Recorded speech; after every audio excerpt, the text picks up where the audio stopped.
The human brain has 86 billion neurons, each forming connections that shape thought, memory, and consciousness, empowering us to perform a wide range of everyday tasks effortlessly, whether it's solving complex calculations, composing text, walking, gaming, or engaging in the countless actions that shape our daily routines.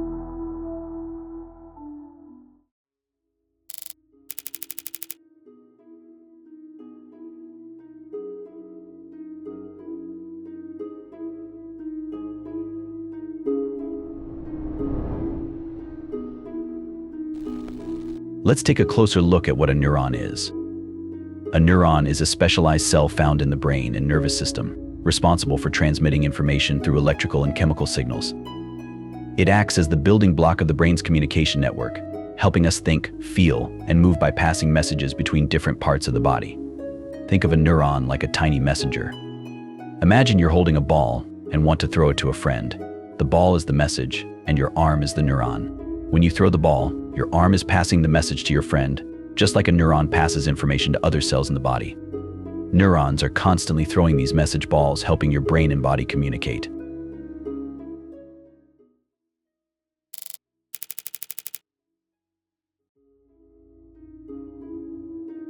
Now that we understand what a neuron is and how it powers the human brain, let's dive into how these same principles inspired the creation of artificial intelligence.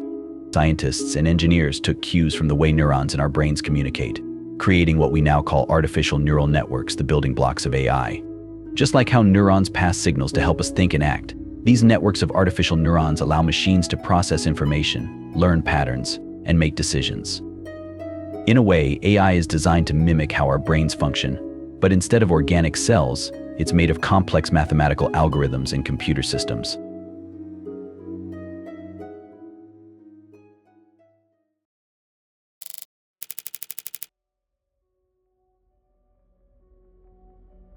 Neural networks, the super important part of AI that helps it learn and make decisions.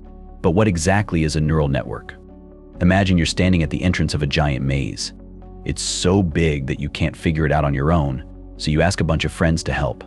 Each of your friends tries out different paths, and as they explore, they communicate with each other about which paths are good and which ones lead to dead ends. Eventually, by working together, they all find the best path out of the maze. This is kind of what happens in a neural network. Each friend is like a neuron, and they all work together, passing along what they've learned to solve the problem faster than one person alone. Now that we have an understanding of what a neural network is, let's break it down into its main parts. A neural network is like a big team that solves problems in steps, and these steps are called layers. There are three main types of layers in a neural network: the input layer, the hidden layers, and the output layer. Let's talk about what each layer does and how they work together. Starting off, we have the input layer. Think of the input layer as the first step in solving a problem. It's like when you're playing a game and you're given the first clue. The input layer takes the information that comes from the outside world and passes it to the rest of the network. For example, if we're trying to get a neural network to recognize a picture of a dog, the input layer will take in all the details of that picture: the colors, the shapes, and every little pixel. The input layer doesn't make any decisions. It just sends the information into the network for further processing, kind of like passing a ball to the next person in line. Next up is where the magic happens: the hidden layers. These layers are like the middlemen that do the heavy thinking. There can be one or many hidden layers in a neural network, and their job is to process the information that comes from the input layer. For example, in our dog picture, one hidden layer might focus on recognizing shapes like ears and paws, while another layer might be looking for patterns like fur or eyes. Together, these hidden layers help the network figure out what the picture shows. Remember that big maze we talked about? The hidden layers are like your friends who are exploring different parts of the maze, trying out different paths, and communicating with each other about what works and what doesn't. Each hidden layer is made up of many neurons that act like little decision makers. Each neuron looks at the information it receives, thinks about it using math, and then sends the result to the next neuron. Every time the information passes through a hidden layer, the network becomes smarter and closer to finding the right answer. Finally, after the information has gone through all the hidden layers and the network has thought everything through, it reaches the output layer. This is where the neural network makes its final decision or prediction. The output layer takes everything the hidden layers have learned and gives you the answer. In our dog picture example, the output layer will decide if the picture is a dog, a cat, or maybe something else. It's like the final piece of the puzzle. If the network guesses correctly, great. If not, the network learns from its mistake. It goes back, adjusts its thinking, and tries again, getting better each time. Let's take a deeper look at how all these elements come together. Here's a full visual representation that walks you through each step of the process, from the input layer receiving data to the hidden layers processing and learning from it, and finally, the output layer delivering the result. This animation will help you see how information moves, how decisions are made, and how the network learns and improves with each iteration.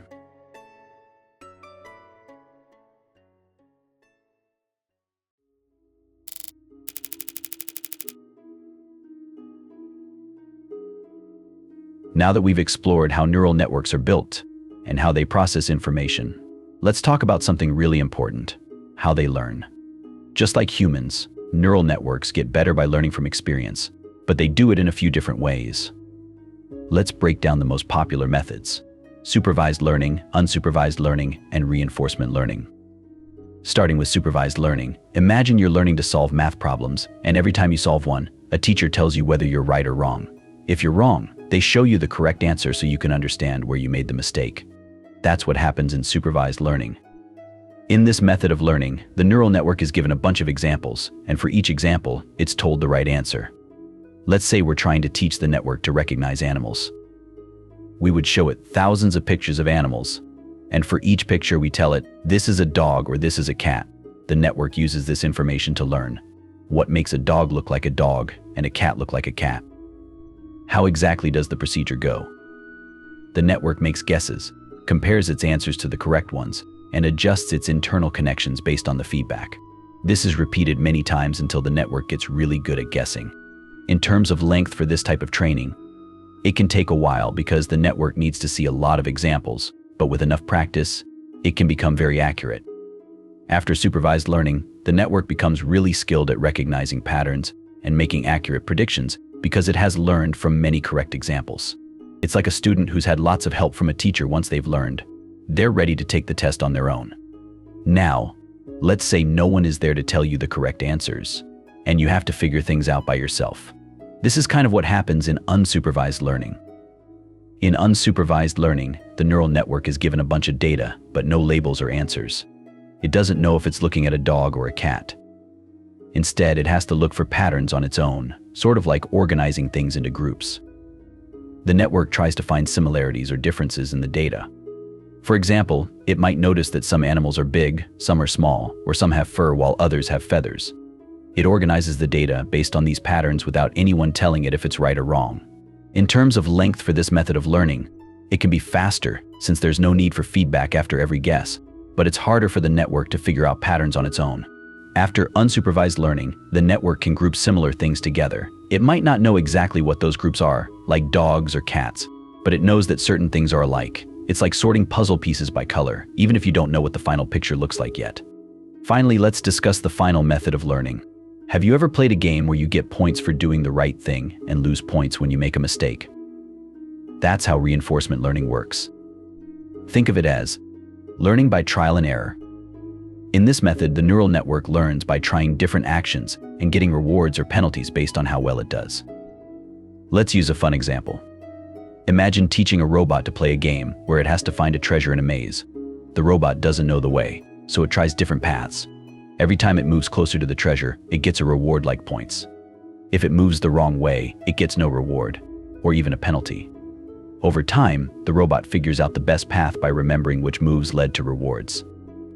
In reinforcement learning, the network tries actions, gets feedback, reward or penalty, and learns to choose actions that lead to the best rewards. This process is repeated until the network consistently makes good decisions. In this method of learning, it can take longer because the network has to try many different actions to figure out what works best. But once it learns, it can get very good at performing tasks.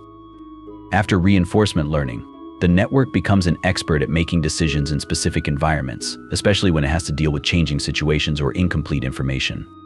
It's like a player who's mastered a game through lots of practice and is now unbeatable.